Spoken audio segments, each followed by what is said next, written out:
Hello friends, आपका स्वागत है एम स्टडी चैनल पे।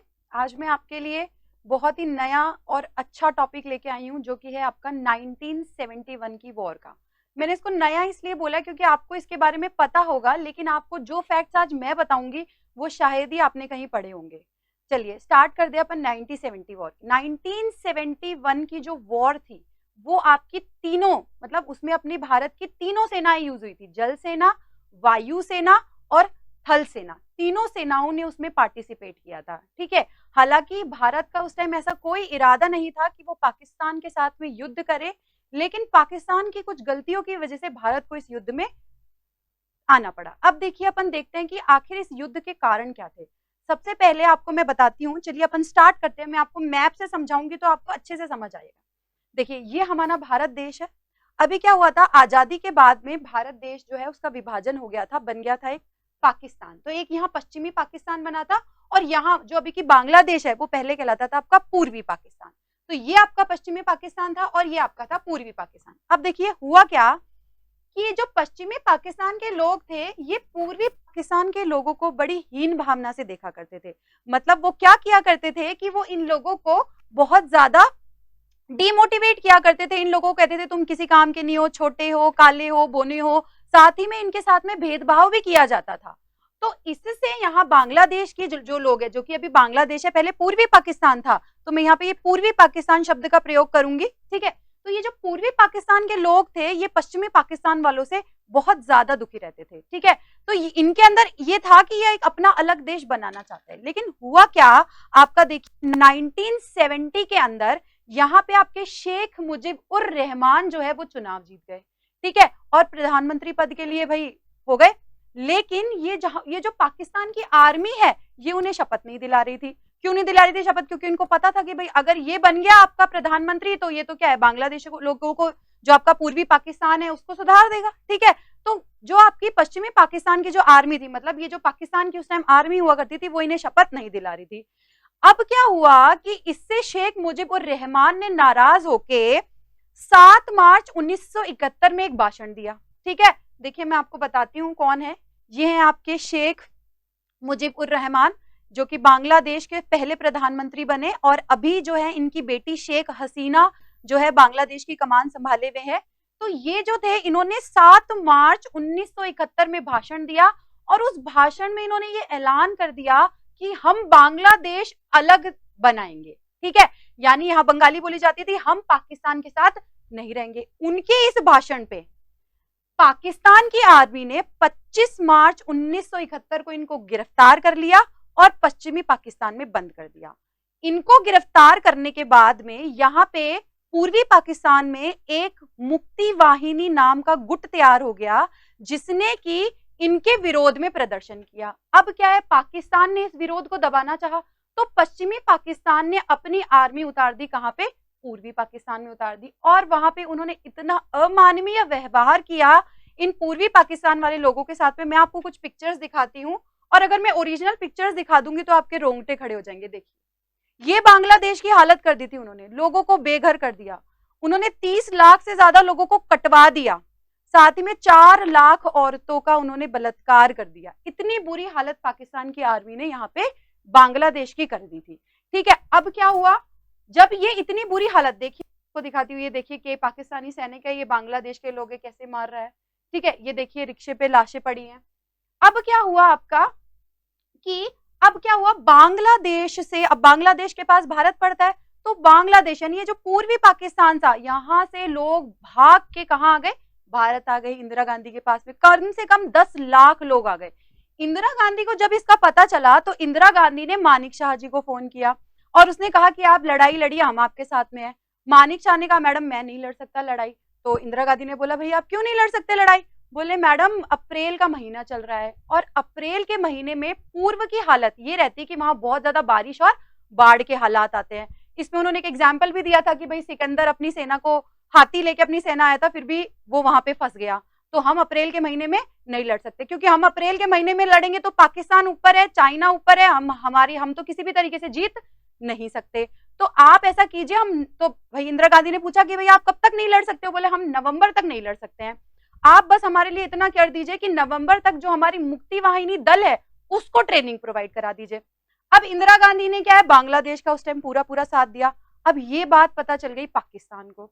जब पाकिस्तान को ये बात पता चली तो वो तिलमिला गया कि भाई भारत जो है वो पूर्वी पाकिस्तान का साथ दे रहा है ताकि वो अलग देश बन जाए। इस पे पाकिस्तान ने बौखलाहट में क्या किया, उसने एक गलती कर दी। उसने क्या की, अपनी एयरफोर्स को ऑर्डर दिया और उसने हमारा पठानकोट, श्रीनगर, यहाँ पे क्या किया, एयरक्राफ्ट से हमले कराए। हालांकि हमारी ज्यादा जान मान की हानि नहीं हुई, लेकिन उसने क्या किया, भारत पे पहले हमला कर दिया। अब जैसे ही उसने भारत पे पहला हमला कर दिया, हमारे ऊपर से विश्व का दबाव खत्म हो गया, क्योंकि हम युद्ध करना नहीं चाहते थे। हमारा ये था कि जो बांग्लादेशी भाइयों पे जुल्म हो रहा है, हम सिर्फ ये चाहते थे कि वो ना हो। लेकिन अब पाकिस्तान ने क्या किया, युद्ध छेड़ दिया। अब जैसे ही पाकिस्तान ने युद्ध छेड़ा, हम तो वैसे ही तैयार बैठे थे। अब क्या हुआ कि इंदिरा गांधी ने भी अब युद्ध की घोषणा कर दी। अब इसी बीच में क्या हुआ, पाकिस्तान को खुफिया एजेंसी से कहीं ये सूचना मिल गई कि जैसलमेर में लोंगियावाली नाम की जगह पर केवल और केवल 120 सैनिक है। पाकिस्तान ने सोचा कि इसका फायदा उठाना चाहिए। अगर हम उन 120 सैनिकों को मार देते हैं तो भारत का जो मनोबल है वो टूट जाएगा और हो सकता है उसके बाद भारत युद्ध से पीछे हट जाए और हमारा पूर्वी पाकिस्तान भी नहीं जाएगा। अब ये सोच के आपका जो है, ये देखिए जैसलमेर में जो है 120 सैनिक थे केवल और केवल, ठीक है। और पाकिस्तान में कितने सैनिक थे, पाकिस्तान में आए थे आपके तारिक हुसैन जो थे, वो ब्रिगेडियर थे। वो 2500 सैनिक और बहुत सारे टैंक लेके आ गए लोंगियावाला की सीमा पे। अब वहां पे लोंगियावाला में उस टाइम पे कौन थे जनरल, ये थे आपके कुलदीप सिंह चंदवारी जी, ये एक सिख हैं। अब कुलदीप सिंह चंदवारी को जब ये सूचना मिली कि भाई पाकिस्तान आ रहा है, तो भारत सरकार ने इनको कहा कि आप सिर्फ 120 है, आप हट जाइए, कोई बात नहीं, बाद में हम एयरक्राफ्ट से हमला करके वापस ले लेंगे।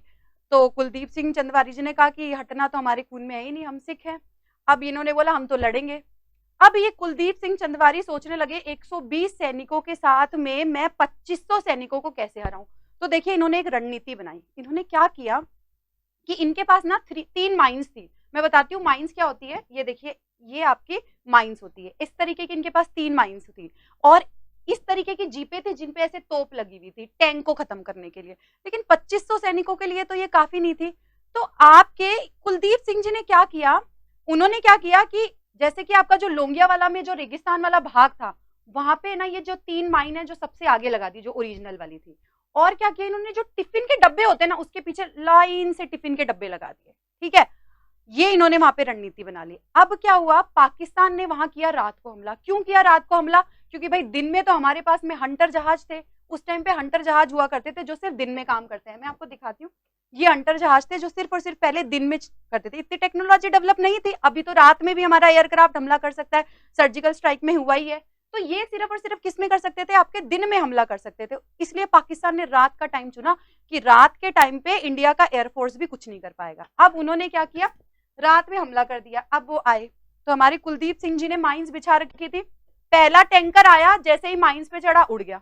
दूसरा टैंकर आया, वो चढ़ा उड़ गया। तीसरा टैंकर आया, वो चढ़ा उड़ गया। अब तारिक जी को लगा कि भाई इन्होंने तो क्या कर रखा है, यहाँ माइंस बिछा रखी है। तो भाई वो डर गए। तो उन्होंने सोचा अब आगे जाएंगे तो हम तो ऐसे ही खत्म हो जाएंगे। तो उन्होंने बुलाया अपने इंजीनियर्स को कि भाई माइंस वाले इंजीनियर्स को बुलाओ, माइंस हटाएंगे यहाँ पे। उन्होंने इंजीनियर्स को बुलाया और वो माइंस हटाने के लिए, अब वो इंजीनियर आए और वो जो टिफिन के डब्बे हैं ना जिनमें माइंस थी भी नहीं, वो सिर्फ और सिर्फ इन लोगों के खिलाफ एक रणनीति थी, वो टिफिन के डब्बों में से वो निकाल रहे हैं। ऐसे करते करते उनको बज गए सुबह के 3, मतलब 6 घंटे उन्होंने ये माइंस निकालने में लगा दिया। अब सुबह के 3 बज गए तो अब तारिक हुसैन ने कहा अब करेंगे हम हमला, ठीक है। तो उन्होंने बोल दिया हमला। अब यहाँ पे देखो, यहाँ पे कुलदीप सिंह जी ने क्या कर रखा था, बालू के ना गड्ढे बना रखे थे। क्या बना रखे थे, इस तरीके से ना बालू के गड्ढे बना रखे थे, क्योंकि वो रेगिस्तान था पूरा। तो इस तरीके से उन्होंने बालू के गड्ढे बना रखे थे। अब क्या था आपका कि बालू के जो गड्ढे बना रखे थे उन्होंने, इसमें जो है आपका पाकिस्तानी सेना एंटर करने लगी। अब कुलदीप सिंह जी ने क्या किया, उनके जो 120 सैनिक थे उन्होंने चारों तरफ जो 2 किलोमीटर का एरिया था ना उसमें ऐसे फैला दिए, ठीक है। अब पाकिस्तानी सेना एंटर करेगी, यहाँ से गोलियां चल रही है चारों तरफ से, ठीक है। अब तारिक जी को लग रहा है कि भाई हमें गलत सूचना मिली है, 120 सैनिक तो इतनी तबाही नहीं मचा सकते, इतनी गोलियां इतनी फायरिंग 120 सैनिक तो कर नहीं सकते हैं, यानी कि हमें गलत सूचना मिली है। तो यहाँ पे तारिक जी का आधा मनोबल टूट गया। कैसे तैसे सुबह 6 बजे तक पाकिस्तानी आर्मी को हमने वहां पे रोक के रखा। अब जैसे ही सुबह 6 बजे हमारे जो हंटर जहाज थे जो बिल्कुल तैयार बैठे थे वो आ गए और उन्होंने पाकिस्तान की सारे टैंकर उड़ा दिए, सारे सैनिक उन्होंने मार दिए और ऐसी बुरी हालत की उनके टैंकरों की। कुछ टैंकर जो तो थे वो छोड़ के भाग गए, पाकिस्तानी सैनिक अपने टैंकर छोड़ के भाग गए जो आज भी हमारे म्यूजियम में रखे हुए हैं। ठीक है, इतनी बुरी हार यहाँ से पाकिस्तान को मिली। अब पाकिस्तान जो है वो बौखला गया, उसको जब इतनी बुरी हार मिली तो अब क्या हुआ, अब देखिए थल सेना और वायु सेना दोनों ने यहाँ हमला कर दिया। अब क्या है, नेवी जो थी हमारी उसने बोला हम भी हमला करेंगे, तो नेवी ने क्या किया, नेवी ने जाकर कराची बंदरगाह उड़ा दिया उनका। क्या उड़ा दिया उनका, कराची बंदरगाह उड़ा दिया। अब कराची बंदरगाह जैसे ही उड़ा तो वहां से कैसे तैसे पाकिस्तानी आर्मी कहां भाग गई, ग्वादर। ग्वादर पहले था, अब तो वो बलूचिस्तान हो गया है, ग्वादर भी इनसे छिन गया है। ठीक है ना, तो कैसे तैसे भाग गई वहां ग्वादर और उन्होंने कराची बंदरगाह भी उड़ा दिया। अब पाकिस्तान ने सोचा कि अब तो कुछ करना पड़ेगा। अच्छा, जो मैंने तुमको ये पूरी कहानी बताई है ना जैसलमेर की, आप लोगों को जो पूरी कहानी बताई है, इस पे एक मूवी बनी है आपकी बॉर्डर, सब लोगों ने देखी होगी, ये उसी पे बेस्ड मूवी बनी थी, इसी पे। ठीक है, अब आपका जो है 1971 की वॉर पे 2 मूवी बनी है, एक मूवी और बनी है जो अभी मैं आगे बता रही हूँ ना, उस पे बनी है। देखिए अब क्या हुआ आपका कि अब पाकिस्तानी सेना ने सोचा कि अब तो भाई इंडिया को करारा जवाब देना पड़ेगा, तो उन्होंने क्या किया, उन्होंने भेजा पीएनएस गाजी। किसको मारने के लिए, विक्रांत को मारने के लिए। ठीक है ना, अब देखो ये आपको पता है कि ये इंडिया का मैप है, ठीक है ना। अब आपको ये देखिए मैं आपको दिखाती हूँ। अब आप अगर बात करते हैं पाकिस्तान की, तो पाकिस्तान क्या कर सकता है कि जो आपका पूर्वी पाकिस्तान जहां पे कि मुक्ति वाहिनी दल आपका ट्रेनिंग ले रहा था, नवंबर आपका ये दिसंबर की बात है आपका, जो उन्होंने जैसलमेर पे हमला किया था वो 3 दिसंबर को हमला किया था, 4 दिसंबर को उन्होंने मुंह की खाई। ठीक है, और उसके बाद उन्होंने क्या किया था, यहां से पाकिस्तान से इन्होंने भेजा था पीएनएस गांधी। हमारा जो विक्रांत था वो यहाँ पे था, हमारा विक्रांत। ठीक है ना, अब हमारा विक्रांत यहाँ पे खड़ा था, विक्रांत जहाज को खत्म करने के लिए इन्होंने पीएनएस गांधी भेजा था। अब ये जो हमारा विक्रांत जहाज था, देखिए मैं आपको दिखाती हूँ, ये हमारा विक्रांत जहाज था, ये हमारा बहुत बड़ा जहाज था, इसपे बहुत सारे एयरक्राफ्ट उतर सकते थे और इसमें ना बहुत सारी मिसाइलें लगी हुई थी, हर जगह से ये मिसाइल छोड़ता था। इसका उस टाइम में क्या रोल था कि ये क्या करता था कि जो आपका इधर देखिए मैं आपको दिखाती हूँ, यहाँ पे था ना, तो ये यहाँ पे क्या करता था कि यहाँ से जो भी पाकिस्तानी, यहाँ पे जैसे बंदरगाह था आपका चौबड़ा नाम से, तो इसने क्या किया था, विक्रांत जहाज ने उस बंदरगाह को उड़ा दिया था। ठीक है ना, चड़गांव नाम से एक बंदरगाह था, चड़गांव नाम से एक बंदरगाह था, उस बंदरगाह को उड़ा दिया था जहां से पाकिस्तानी, पश्चिमी पाकिस्तानी के जो आर्मी है वो ये पूर्वी पाकिस्तानी में एंटर कर रही थी। ठीक है ना, तो यहाँ पे इस तरीके का कोहराम किसने मचा रखा था, विक्रांत ने मचा रखा था। तो पाकिस्तान को यह था कि अगर हम इस विक्रांत को उड़ा दें, ठीक है ना, तो हमारा क्या है, उन लोगों का क्या है, बेसिकली हावी हो जाएंगे पाकिस्तानी हम पे। ठीक है, इसलिए उन्होंने विक्रांत को उड़ाने के लिए किसे भेजा, पीएनएस गाजी को भेजा। अब पीएनएस गाजी आया विक्रांत को उड़ाने के लिए। अब हमारे क्या है यहाँ पे, जब हमें भारत की खुफिया एजेंसी से, इस पे बनी है राजी मूवी, आलिया भट्ट की राजी मूवी बनी है, जिसमें उसने बताया भी है कि जब बना पाकिस्तान पानी के थ्रू हमला करने वाला था, वो इसी पे बनी है जब वो जासूस बनी थी। अब देखो क्या हुआ कि हमारी खुफिया एजेंसी के थ्रू हमें पता चल गया कि पाकिस्तान ने पीएनएस गाजी को भेजा है किसे उड़ाने के लिए, विक्रांत को उड़ाने के लिए। तो क्या हुआ आपका कि विक्रांत को हमने छुपा दिया और हमने क्या किया, एक रणनीति बनाई कि हमने विक्रांत के ऊपर जितने भी ऑफिसर्स थे ना, उनको कहा तुम अपने अपने घरों पे फोन कर दो और ये कह दो हम 6 महीने के लिए आ रहे हैं। ठीक है ना, और विशाखापट्टनम पे आएंगे। ठीक है, और विशाखापट्टनम पे जितने भी मछुआरे थे सबको हटा दिया, बोला आप सब हट जाओ, यहाँ पे एक बहुत बड़ा जहाज आ रहा है, और बहुत सारे खाने की व्यवस्था वगैरह की गई। अब भारत में जो पाकिस्तानी जासूस थे उन्होंने ये खबर दे दी किसको, पाकिस्तान को, कि भाई विक्रांत तो विशाखापट्टनम आ रहा है। जबकि विक्रांत विशाखापट्टनम नहीं आ रहा था, विशाखापट्टनम में तो हमारा आईएनएस राजपूत खड़ा था। कौन खड़ा था, आईएनएस राजपूत। देखो मैं आपको बताती हूँ, ये देखिए, ये तो आपका पीएनएस गाजी है और ये हमारा आईएनएस राजपूत है। ये विशाखापट्टनम पे खड़ा था, इसके इंजन में खराबी थी इसलिए ये आपका विशाखापट्टनम पे खड़ा था। अब क्या हुआ, ये पीएनएस गांधी को ये हो गया भाई, इसको पूरा विश्वास हो गया कि विशाखापट्टनम पे ही विक्रांत खड़ा है, तो इसने क्या किया कि ये जो है पीएनएस गाजी ये मुड़ गया विशाखापट्टनम की तरफ। अब जैसे ही ये विशाखापट्टनम पे आया, आईएनएस राजपूत तो तैयार बैठा था इसको मारने के लिए, तो जैसे ही ये आया आईएनएस राजपूत ने इसको कर दिया खत्म। अब ये खत्म होते ही पाकिस्तान का मनोबल बुरी तरीके से टूट गया, क्योंकि ये जो पीएनएस गाजी था ये उसने अमेरिका से खरीदा था और ये बहुत ही पावरफुल पनडुब्बी थी, बहुत ही पावरफुल जहाज था, और ये जैसे ही खत्म हुआ उसका पूरी तरीके से मनोबल टूट गया। अब पाकिस्तान सोचे मैं जल से हार गया, मैं थल से हार गया और मैं वायु से हार गया। तो पाकिस्तान ने क्या किया, अमेरिका के पास गया और अमेरिका से बोला कि ऐसी ऐसी बात है, आप हमें बचाइए। अमेरिका ने क्या किया, अमेरिका ने ये मुद्दा उठा दिया यूएन में। ठीक है, अब यूएन में जो है वो अपने क्या है, 5 देश है, वैसे में अब वीटो पावर है, ये अपन कभी और डिस्कस करेंगे, मैं आप लोगों को बताऊंगी, अभी तो मैं आप लोगों को शॉर्ट में बता देती हूँ। तो पाकिस्तान ने क्या, ये अमेरिका ने क्या किया, ये मुद्दा यूएन में उठा दिया और क्या कहा अमेरिका ने कि जो आपका भारत है वो पूर्वी पाकिस्तान पे जुल्म कर रहा है। ठीक है ना, अब भारत पूर्वी पाकिस्तान पे जुल्म कर रहा है, लेकिन वहां कौन था, रशिया। रशिया हमारा बहुत अच्छा दोस्त था, तो रशिया ने ऐसे बोला कि नहीं तुम झूठ बोल रहे हो और हम तो वीटो करते हैं इसके खिलाफ, भारत ऐसा कुछ नहीं कर रहा है, और वहां पे वो जो है रद्द हो गया था। ठीक है, लेकिन अब फिर पाकिस्तान ने अमेरिका से बोला कि अब आप हमारी किसी और तरीके से मदद तो करिए, वरना हमारा तो पूर्वी पाकिस्तान हमारे हाथ से निकल जाएगा। तो अमेरिका ने क्या किया, अपना 7वां बेड़ा बहुत ही पावरफुल जहाज था, वो लगा दिया पाकिस्तान की तरफ से भारत में। देखिए, ये अमेरिका ने लगा दिया अपना 7वां बेड़ा, अकेला नहीं चलता था, इसके साथ बहुत सारे जहाज और थे, ये लगा दिया उसने भारत के विरोध में, अमेरिका ने। साथ ही ब्रिटेन ने अपना ईगल जहाज लगा दिया।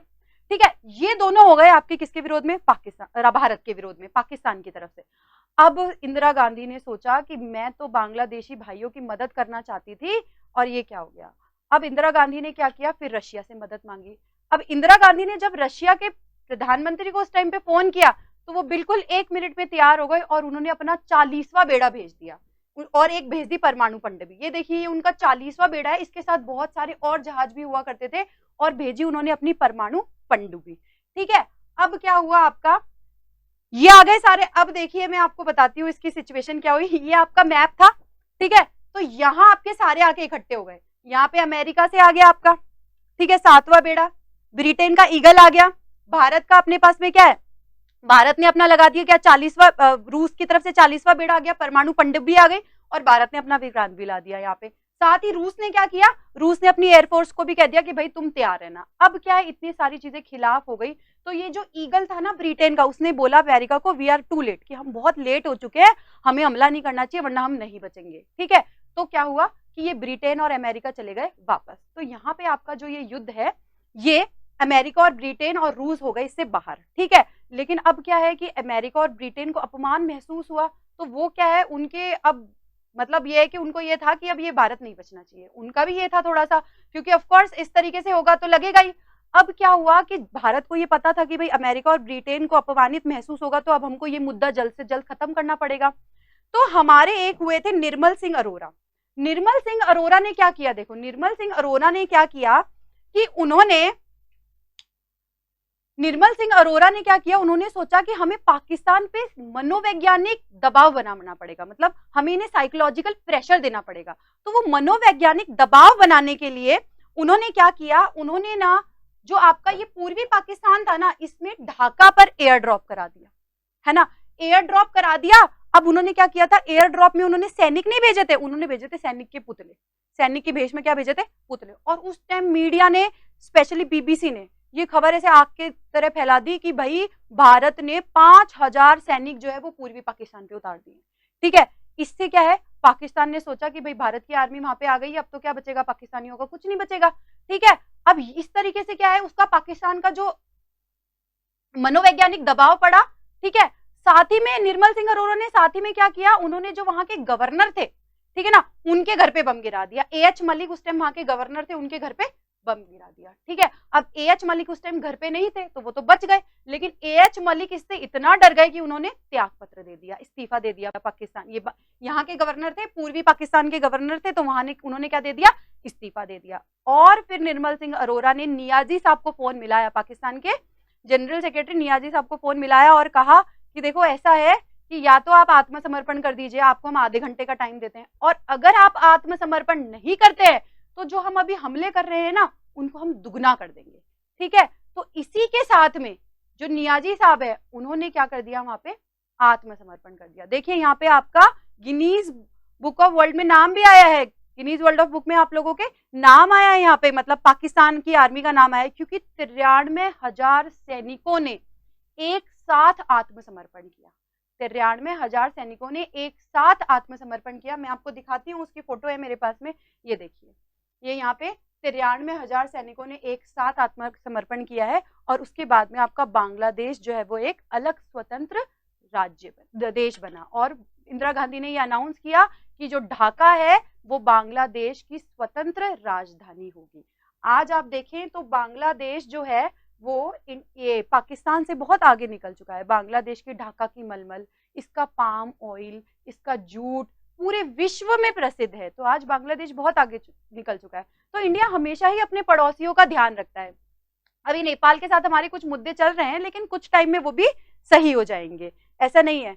तो मेरा आज का वीडियो ये बताना नहीं था, मेरा आज का वीडियो इसलिए था कि अभी मैं देख रही हूँ कि चारों तरफ बहुत ज्यादा नेगेटिविटी फैली हुई है, क्योंकि नेपाल का मुद्दा, चाइना का मुद्दा, तो इसकी वजह से बहुत ज्यादा नेगेटिविटी फैली हुई है हमारे यूथ में।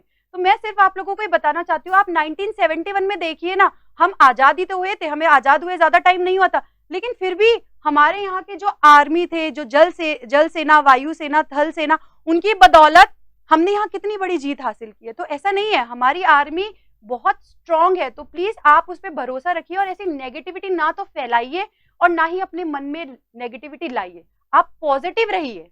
तो आप देखिएगा भारत विश्व गुरु था, है और वो रहेगा। तो इसी के साथ भारत माता की जय, जय हिंद। अगर आपको ये वीडियो अच्छा लगे तो प्लीज आप इसे लाइक और शेयर कीजिएगा।